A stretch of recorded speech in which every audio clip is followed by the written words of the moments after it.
Roeper Show with Anna DeBlantis right here on 720 WGN. All right, Mr. Richard Roeper. It's a Thursday. He's in the studio. It's sunny outside, at least for the moment. And he took an e-scooter over here, which is tried, but spectacular. Then it died at a certain limit. You know, you can't get to the border. It's better than Trump's wall at keeping you out, man. There's nothing you can do. At least it died. Yes, not you. I didn't die. Yeah. I did realize. Well, I found one with the seat. I sent you guys a photo. They had a seat. Yeah, the seated ones at first are pretty I thought, cool. is this like one of those things like you see at the casinos for the old folks to get around? Like, you know, I don't want to be that guy, you know, with the little beeping and the basket and everything. Hey, that's my slot. Get away from my slot. Yeah, exactly. Oxygen tank holder on the right, you know. But it wasn't. It's just a little more high powered. It was it's like near West Side. Don't you love in a casino where you see somebody with the nasal oxygen going and they're smoking a cigarette at the same time? There's a certain chain. Well, it's Caesars. I don't know why they wouldn't mind me to say it, but some of their casinos, they actually have double wide wheelchairs and scooters. Not for two people. No, for the one person. Yeah, two cheeks. Literally like a plus size. Accommodate a plus size person. Which is brilliant. The people are not small in Vegas. It's not like it looks like in the movies. People are not wearing tuxedos. Even the local casinos, they run those ads, like, you know, the ones that are in the suburbs of Chicago or downstate.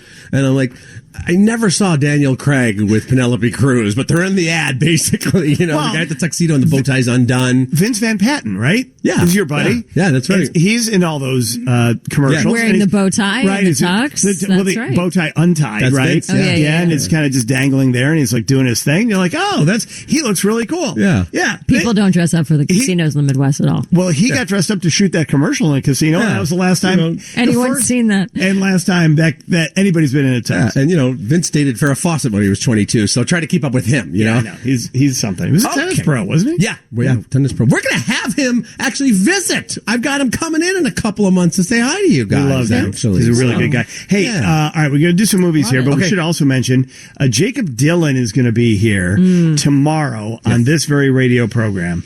Jacob Dylan is going to be here in the 3 o'clock hour, and then he will be back in the 6 o'clock hour for Live Music Friday. Not bad. Is a pretty amazing thing for Jacob Dylan, of course, from the Wallflowers, one of the most successful and artistically one of the best bands of the last 20 years. And it is also, I would say, 30 years, really, because they started in the 90s. And, of course, the scion, the son of Bob Dylan. Yeah. That can't be an easy act to follow. No, but he's followed somehow. That's amazing. Yeah. All right, so what do we got going here? Well, let's talk first. The biggest movie maybe of the summer so far, certainly of this weekend. Toy Story 4 is coming out, guys, and this is interesting to me too because I went back and you think about it. That was the first feature-length Pixar film, 1995. Can you believe that? The first Toy Story was 1995. So that's, do the math. I think that's 24-ish years ago, which means if you were 7 when that movie came out, you might have a 4 or 5-year-old of your own now. That's how generational this is, right? And then Toy Story 3, that was 2010, and they thought that was it because it was one of the best threequels ever. It looked like, perfect closure. Andy, who owned the toys, who was the kid, remember, he was going off to college, and the toys were kind of sad, but then they were going to be given to somebody else, to Bonnie, the little girl Bonnie. But now Toy Story 4 picks up, and first of all, the toys look great. They haven't aged a bit. Woody and Buzz Lightyear, it's the best gig. When you look at with Tom Hanks, who still looks great, but he could just, all you got to do is show up in your cargo shorts and your t-shirt. Tom Hanks and Tim Allen and Joan Cusack and everybody else that voices the characters, they're all back.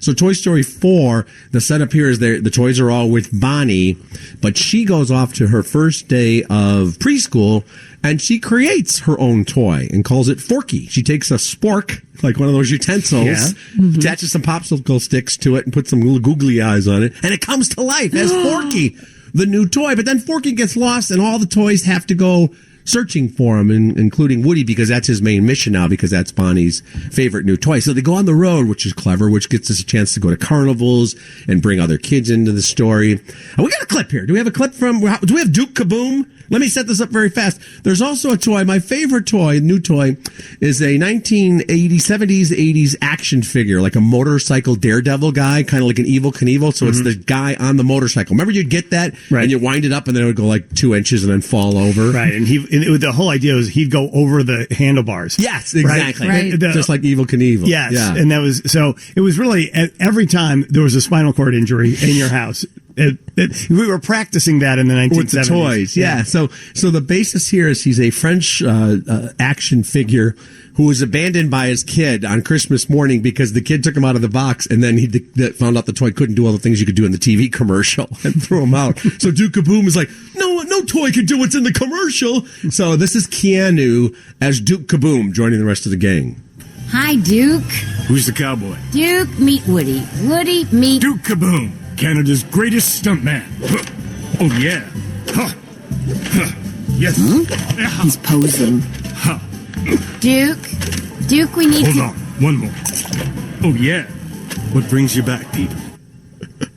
It's really, you can tell it's him, that's for sure, right? Yeah. And they kind of make him look like him, the guy on the motorcycle. So he's terrific. This is a terrific film, like all the Toy Stories. 2 was the weakest, which means it was only 3.5 stars, I think. And this one is, again, 4 stars again for this. And I love the introduction of the new characters. As always, there's some heartfelt lessons. There's a real tear-inducing moment here. I don't want to give it away. And people have started writing and saying which toy dies. Nobody dies. It's not an Avengers movie, okay?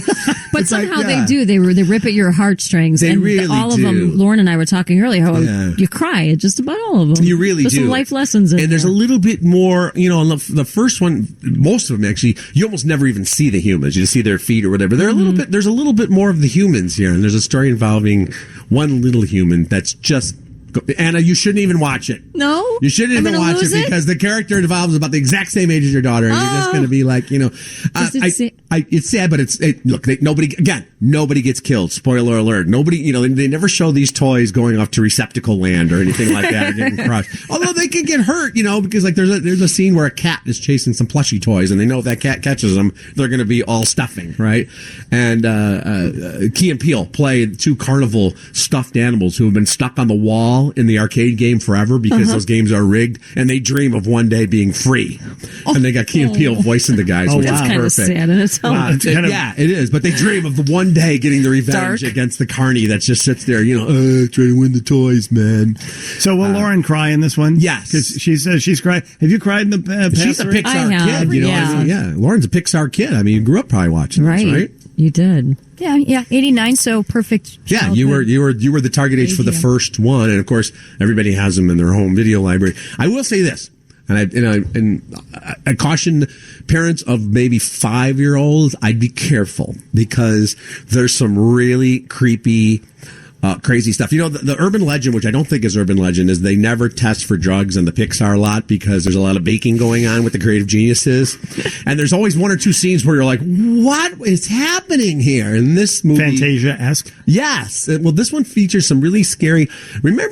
Boomers will remember this. There was a doll called Chatty Cathy in the 50s and 60s. It was a doll that looked like a baby and talked and was really kind of creepy. Yes, and very. Then there were ventriloquist dummies. Well, in this movie, there's a Chatty Cathy. They call her like Gabby, Gaby or whatever because they couldn't call her Chatty Cathy. But she has her design set on Woody's voice box. Because she was born defective, and like when you pull the string, nothing happens. So she wants her minions to rip out his voice box, and her soldiers, her henchmen, are a bunch of ventriloquist dummies. Remember how creepy those used to be? Like still creepy to me. So now. she's got 4 henchmen that look like ventriloquist dummies who are trying to persuade Woody to rip out his voice box and insert it in her. So it's like an alien plot in the middle of this. Second only to clowns, I think. The ventriloquist dummies. So those are really creepy and scary. And I have heard reports of little ones kind of freaking out. It's pretty deep into them. And they all live in an antique store, which is kind of creepy too. Like one of those things on, when you go in Main Street, like a resort town, and there's that one, like it says antiques, but it's really just an old lady with a goiter just trying to sell all her old crap after her husband died under mysterious circumstances. Oh gosh. You're really painting a picture. Yeah. But the rest of it is bright and sunny and lovely and wonderful. 4 stars for Toy Story 4. All right. You know, when you look at the cast of this, it is unbelievable. Right. Who is in this? Just, look it up. It's too numerous to go through. But, I mean, the late Don Rickles. Yeah, Mr. Does make an Potato Head, appearance in this? Yeah, exactly. Because, of course, they have all kinds of audio of him from the other 3 movies. Did they bring Ali Ermey back as the Army Man or not? No, they do not have the Gunny. They have some new soldiers. Carl Weathers voices all of them. Apollo Creed. So that's kind of great. Wow, Mel Brooks is in it. Yeah. I mean, it's like, it's just crazy how well Christina done. Hedrick from Mad Men is actually the chatty doll, and she's really creepy. I'll bet. Her voice work in it is effectively creepy. And then you heard Keanu, it's Dude Kaboom. Flea Yeah. is in it from Flea's the Red in Hot there. Chili Peppers. Oh my God. I mean, everybody wants to be a part of these movies. That's why you're never, they keep doing them as long as they want to. Tom Hanks and Tim Allen will come back as Buzz Lightyear and Woody for sure. Because it's such a great gig and they love doing it. All right. So there will be a 5, you think? After you gave this one 4 stars? I do think there will be. I have a funny story really quickly. You mentioned this thing about Pixar. Disney, used to have ABC had a drug test policy back in the 1990s. And they, if you wanted to work for ABC, for Cap Cities, back then when they owned it, you had to do it. Yeah. Disney in 1996 bought ABC. And then they instituted the drug policy at Disney, the same one, the HR policy that ABC had. So, like, when I went my first day, before my first day on the job at ABC in 1989, you had to pee in a cup? this year, I had to, I had to go in the cup, and it was weird because the nurse Ratchet watches you while you do it, and I'm just a little shy here. I don't know what to do. Well, 1 year in to Disney having that drug policy, they dropped it. Because of the creatives? Yes. Creative artists, you could not, and essentially because of Pixar. Yeah, 100%. Right. Because Firing all your best people. Yes. You couldn't find an animator. You couldn't find a writer. You couldn't find, a depressed executive. There was no way you could get through this. Because, who comes up with they're cars, but they all talk, okay? And their faces are the let's work grills, with okay? All right, we'll get to Being Frank, Jim Gaffigan's new movie. And Jim Gaffigan, you did a sit down with Jim Gaffigan, and we're going to hear that coming up in just a few minutes as well. And Echo in the Canyon, this is the Jacob Dylan documentary that he's going to be here talking about tomorrow. Yes. So we'll talk about that coming up on the other side. But first, let's check in with Kim. What's coming up at the bottom of the hour?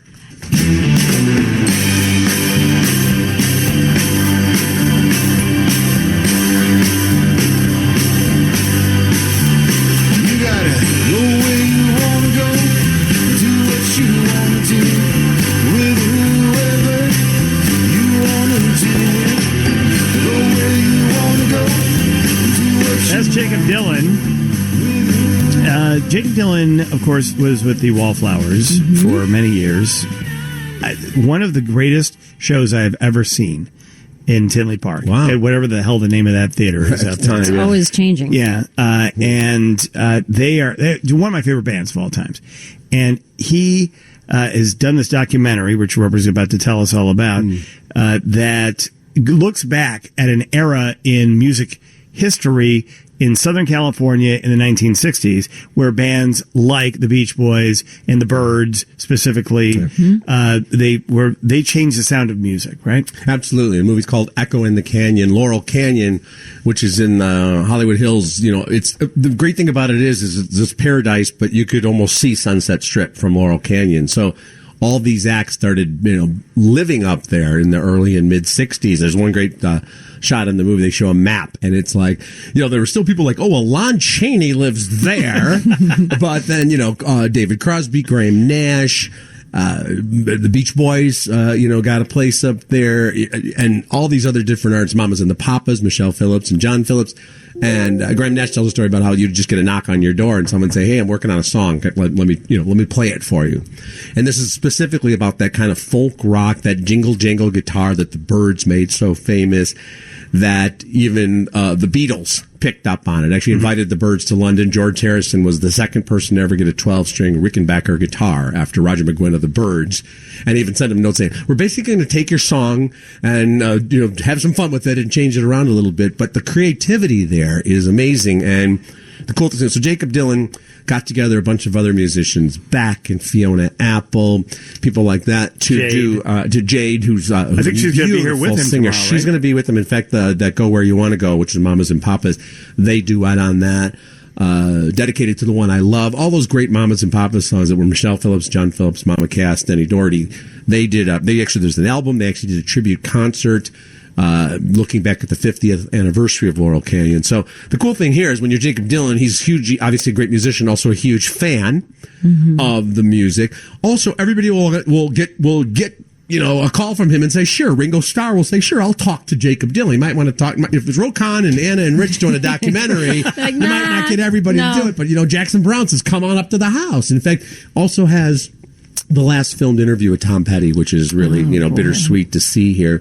It leads the film, actually. It leads the film, right? Yeah. Wrote a chance to see it, and he's it's great. And you realize what a great, they're looking in a guitar shop, and he's like a NASCAR race driver, identifying the auto parts, except for his amps and guitars. He knows everything. This is the thing you get about musicians when you get to know them.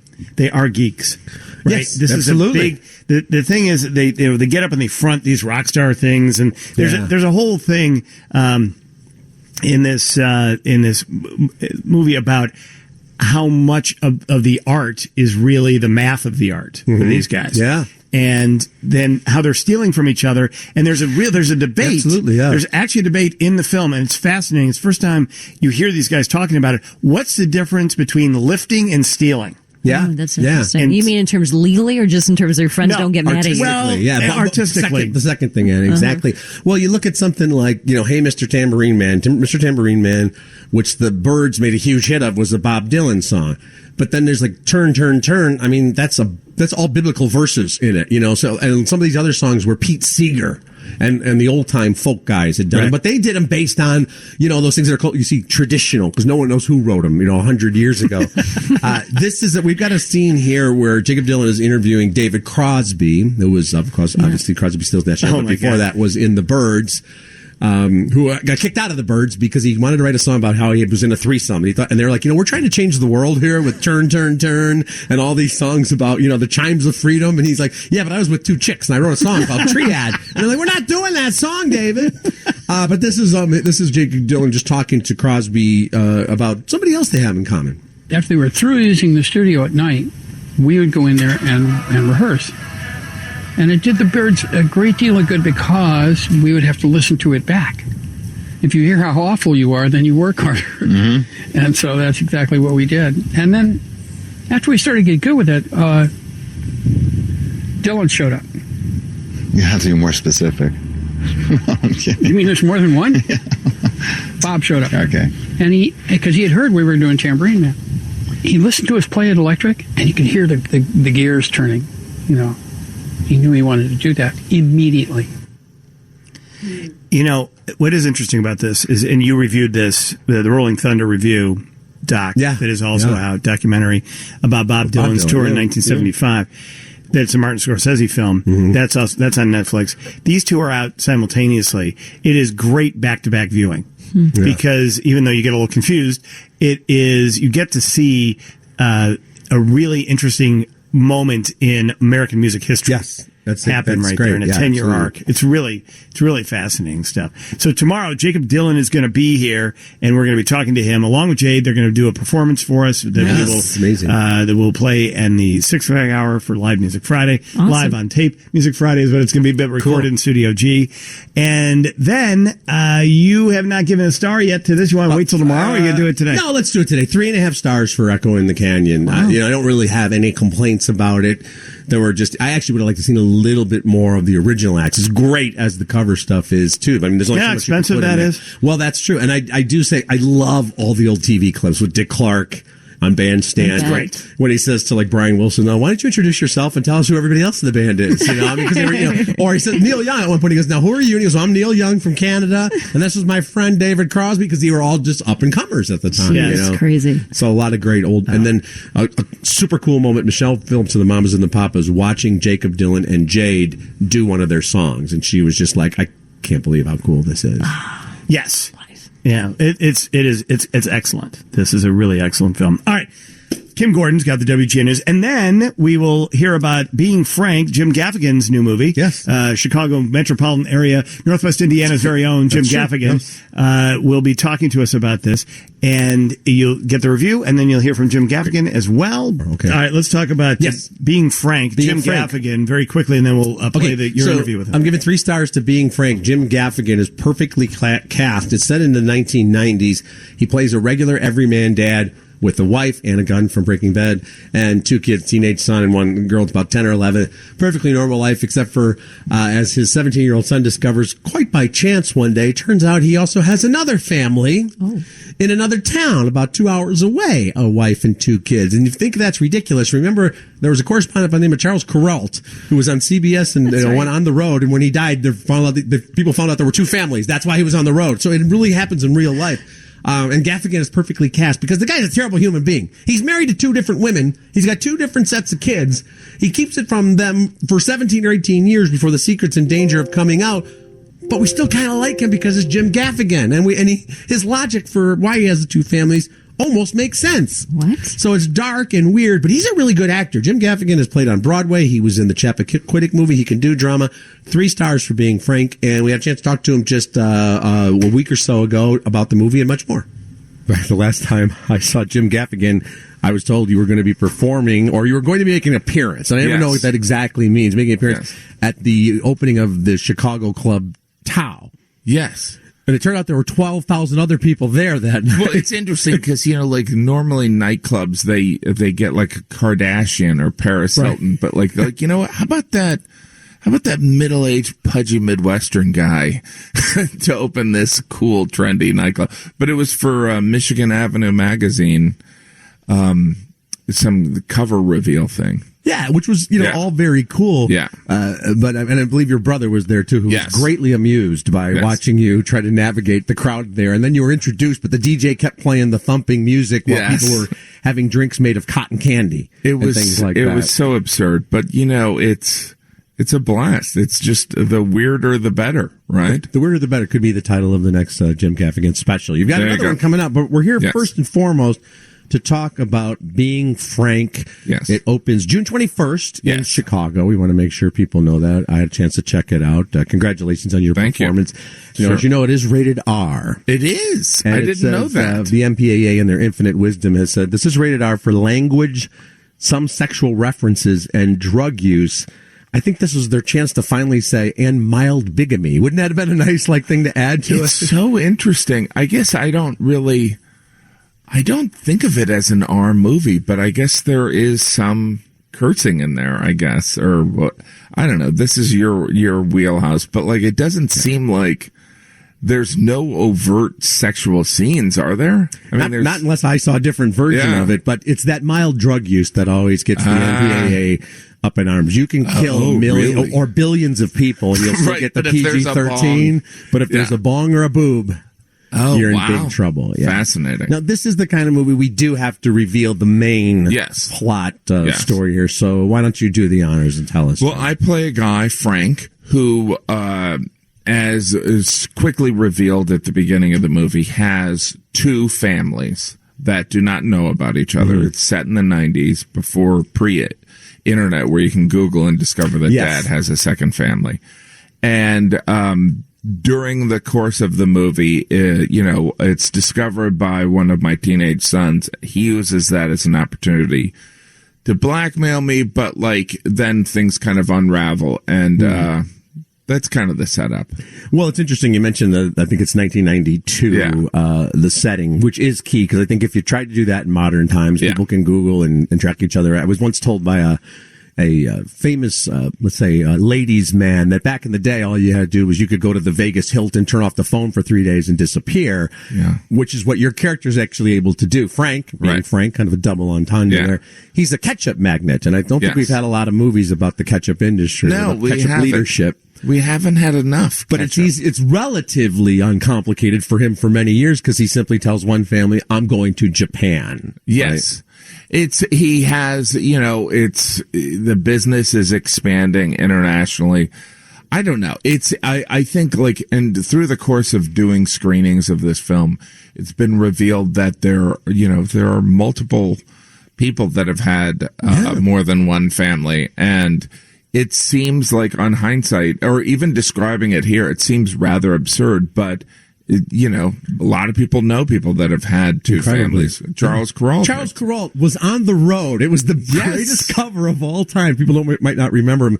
Great correspondent, and his whole thing was you'd go on the road with Charles Kuralt. Well, apparently when he was on the road, they even had a custody battle over the fishing cabin, and you got a fishing story, a fishing kind of element to this story right here. Yeah, it is. It's fascinating because also this movie deals with a lot of, obviously we all have our kind of weaknesses and things that we kind of rationalize. And this guy has two families. So when I was approaching it, I wanted, the task of figuring out if maybe people will like this guy by the end of the movie was the task, because what he's done is pretty horrible.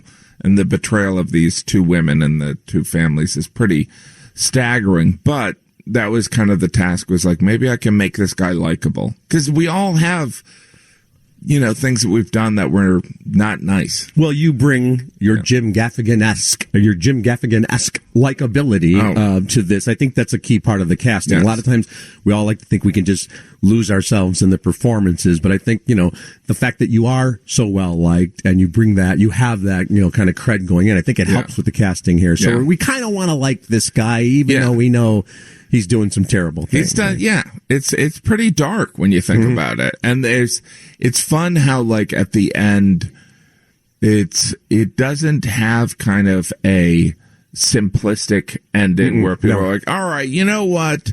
It lives in that kind of, the reality that feelings are hurt. Well, and even though people aren't living double lives, there are certainly a lot of people these days that have two families. You have all kinds of second marriages where you sometimes feel like they're, the parents are, or especially the fathers in a lot of cases, we're going to get it right this time, and they pay more attention to the second family than they did to the first, which must make the first set of kids feel so good when they hear dad go, I'm going to get it right this time. It's so fascinating. Like, being a father myself. And like approaching this character, because the dad that I play, Frank, has kind of a different approach to parenting with the two different families. And, I have friends that, have had two families, and they describe that they were a different parent when they had kids when they were in their 30s as opposed to when they were in their 50s. And so people evolve, and I think some of it has to do with the spouse, but in this movie, it's kind of a commentary on, Frank, in one marriage is very much, the person he was supposed to be. And in the other relationship, he's much more of who he wanted to be. Mm-hmm. Yeah, that's interesting. Yeah. And you mentioned the spouses, Samantha Mathis and Anna Gunn, two terrific actors playing your spouses, and he's very different with in his relationship with his wives as well as the children. Absolutely, right? And it's so fun as an actor because it's in the script, it's in the dialogue, and then you get these actors that show up like Anna Gunn and Samantha Mathis, and it just adds a layer to it. So like Anna Gunn, I was kind of intimidated. I mean, she's a great actor. Yeah. And so I use that.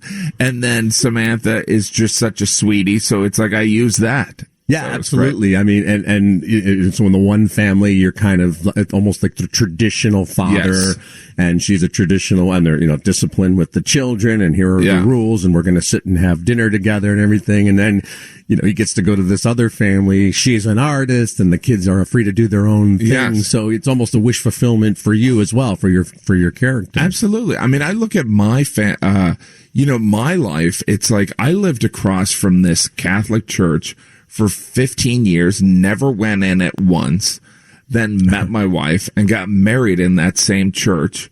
And then I bring my family there, Sunday. It's just like, but that's the influence of my wife on my life. You know what I mean? It's just amazing. You have described her, I believe, as a Shiite Catholic. Yes, she is a Shiite Catholic. Yes. Religion. But that's interesting too. You get in those dynamics. I want to ask you a little bit about that too, Jim, because you've done so much comedy about your family life.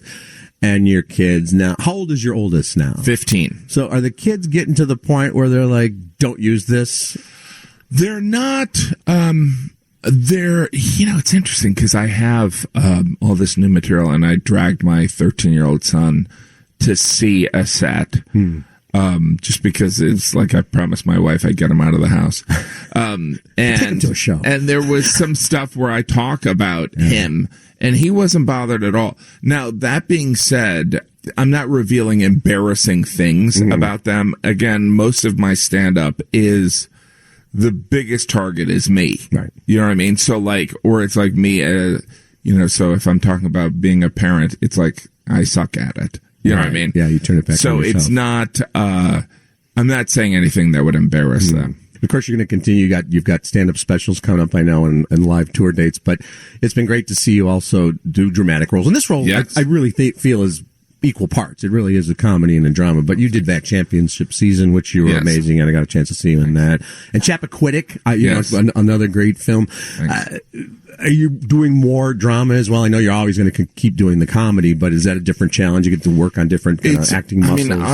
I love it so much. I mean, and it just seems like it only took 30 years for me to be considered for some of these roles, but yeah, if it's the right role and it's something where I can do something, it's just so much more rewarding than doing a screwball comedy. You know what I mean? Not that there's anything wrong with those, and those are fun and it's good to play, but playing a dramatic role or, because everyone has a lot of different shades to them.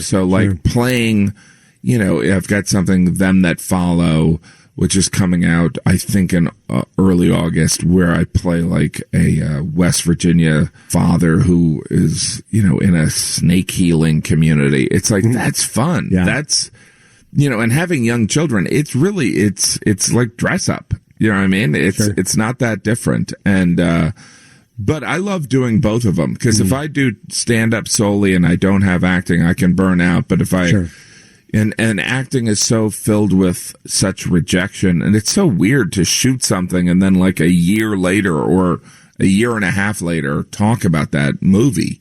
You're like, what did I do in that? Yeah, because of course, obviously, you're on stage, you get that immediate feedback, and here, your experience is the memory of doing that. It's something that's in the past, but now you're sharing it with the world. And again, I think this is one of your richest roles because you really get a chance to do comedy and drama. When I tell people again, it's Being Frank. Yes, June 21st, and you play Frank. So look for Jim Gaffigan, and there's a terrific film. And congratulations, Jim. Great. Thanks so much. Coming up, the stories that matter with Don Kleppen for the Northwestern Medicine Newsroom on WGN Radio. Actually, what's coming up, Don?